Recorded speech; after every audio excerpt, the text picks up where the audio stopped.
Hello, good morning everyone.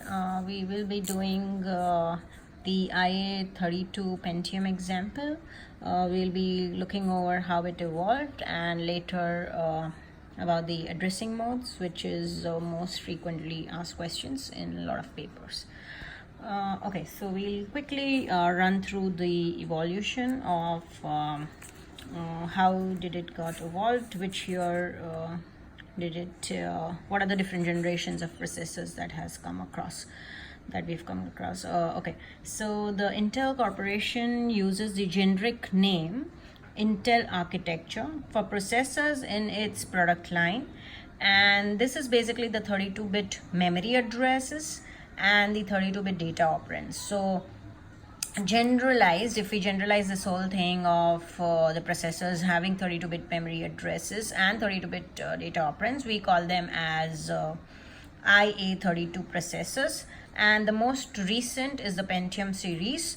The first IA32 processor was 80386. Now whenever we have an architecture question, I might be using this example of 80386 because that's one of the IA32 processors, the first one, and introduced in 1985. Since then, 486, which was in 1989, then the Pentium, which evolved in 93, and then the Pentium Pro, which came in 1995. Then we had Pentium 2. As we know, there was a huge shift of the multimedia platform, which has evolved from the transition of 1989 to 1993. Pentium was the first machine, I guess, which was using the multimedia platform or the Windows-based operating system. Then we have Pentium 3, which came in 1999, and Pentium 4, which was in 2000, which have been implemented.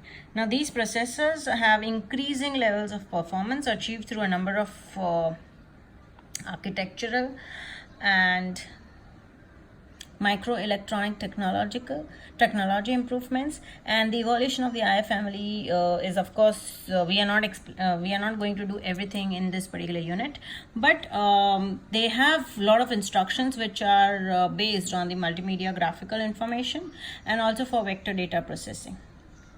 So as we know, it has a 32-bit memory address and 32-bit data operands. Then we look at the different registers and the addressing modes. So in IA32 architecture, memory is byte addressable using 32-bit addresses, and instructions operate on data operands which are either 8 bits or 32 bits, and the operand sizes are called as byte and double word in Intel terminology.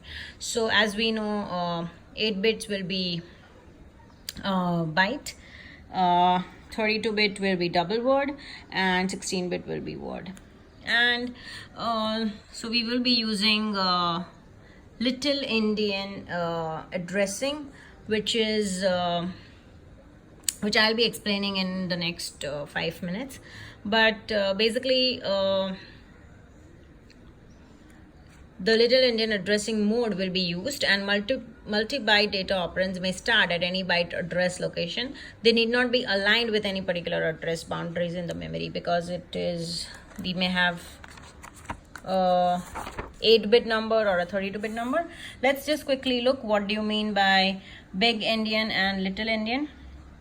As you can see quite clearly, the name Little Endian is used. So this is the diagram for that, and the name Little Endian is used for the opposite ordering when the lower byte addresses are used for the least significant bytes, the rightmost bytes of the word, and the words more significant and less significant are used in the relation for the weights of powers of 2 assigned to the bits when the word represent as a number. So as you can see, in Big Endian is used when lower byte addresses are used for more significant bytes. Okay, so as you can see that if the address is 0, this will be byte 0, byte 1, byte 2, byte 3. Similarly, in the other format, the one that is used by IA32 processors, at location 0, we have the most significant byte and byte addresses, and so this will be like address 3, address 2, address 1, and 0. Okay, so this is the method in which the data is stored in the memory location in terms of little endian. Okay, we go back to the different addressing modes, and before going to the addressing mode, we look at the register structure. Again, this is a very important question as far as IA32 is concerned. This is the register structure. So the processor registers are shown here, and they have 8 32-bit registers labeled as R0 to R7, and these are general purpose registers. These ones are general purpose registers. They can either be used to hold data operands or addressing information. And there are 8 floating point registers for holding double word or quad word, which is double word is 32 bits and quad word would be 62 bits. So these are 64-bit registers, and these are floating point used to hold floating point data operands. And the floating point registers have an extension field to provide a total length of 80 bits. So here we are not showing the whole of 80 bits, but you have that extension. The extra bits are used for increased accuracy while floating point numbers are operated on this processor. And after that, we have these different segment registers. We know that the code segment base address is held by CS register. Then we have stack segment. Then we have the normal data segment registers. So we have D, E, F, G, and all of them are 16 bits. Next, we have instruction pointer, like we had program counter in the earlier processors. Now we have CS plus IP, which gives you the address of the next instruction that's going to be executed. Finally, we have a status register or a flag register. So whenever you're writing the answer for IA32 register structure, you will be writing the content on this page, as well as you will have to draw the diagrams, and then of course you'll have to also draw the general purpose registers that we'll be doing quickly. Okay, so next is the status registers. Now, except for IO privilege level bit, so IOPL bit, these are 2 bits. It just helps you to program the privilege levels, but we'll see that a little later when we talk more in detail about the flag register. Right now we'll just see the different flag bits which are present here. So you have carry, 0, sign, trap, and then you have interrupt, enable, and overflow.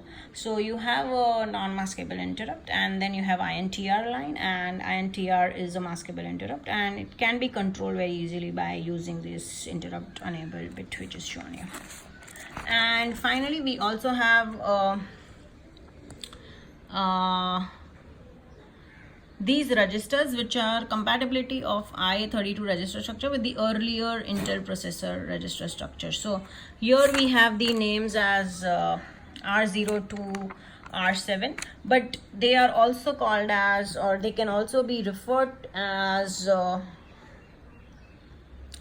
EAX, ECX, EDX, because earlier registers had AX, BX, EX, and DX. These were the normal data registers, but now you can also call them as extended AX. So if AX was 16-bit, now you have a 32-bit, and E is the prefix which can be used to do that. So similarly, you have SP, BP, SIDI. So again, everywhere you have E as a prefix, and you have EIP and E flags.